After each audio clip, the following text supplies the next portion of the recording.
इतना सुंदर लगे मेरी माँ का भवन, स्वर्ग में भी तो ऐसा नजारा नहीं।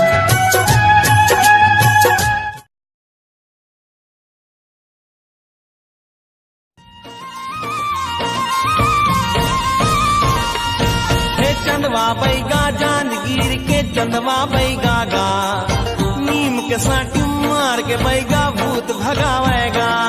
हे धूप दिखावे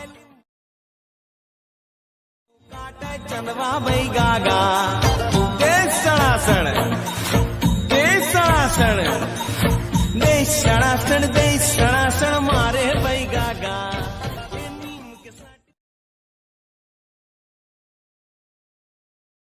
Ha